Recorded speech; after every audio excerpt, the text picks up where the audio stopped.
الحمد لله وكفى وسلام على عباده الذين اصطفى اما بعد. برادران و خواهران روزه‌دار، در ماه رمضان به سحری خوردن اهمیت خاصه داشته باشید، چون که در آن برکت است. جناب رسول الله صلی الله علیه و سلم می فرمایند سحری بخورید، چون که در سحری خوردن برکت است. روایت بخاری. در روایت مسلم نیز آمده است که جناب رسول الله صلی الله علیه و سلم می فرمایند فرق بین روزه ما و روزه اهل کتاب یعنی یهود و نصارا در خوردن سحری است. روایت مسلم.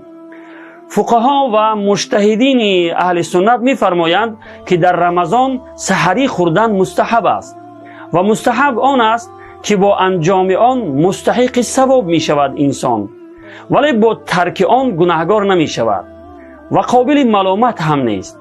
از همین جهت اگر کسی در ماه رمضان سحری نخیزد و چیزی نخورده از شب نیت روزه کند، اگرچه از برکت سحری محروم می شود ولی روزه اش صحیح و درست می شود.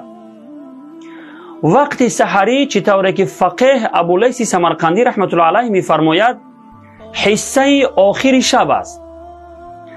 تأخیر کردن طعام سحری تا پیش صبح دمیدن مستحب است، ولی اگر تا حد تأخیر کند که وقت سحری مشکوک شود، یعنی دیگر یقین باقی نماند که وقت سحری باقی است یا نه، در این صورت مکروه است.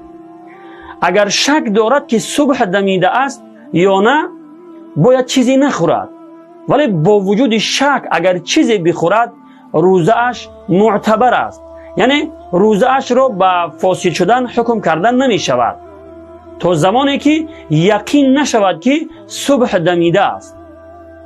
وقتی یقین شد که صبح دمیده است و باز هم چیزی خورد، پس در این صورت روزه اش فاسد می شود.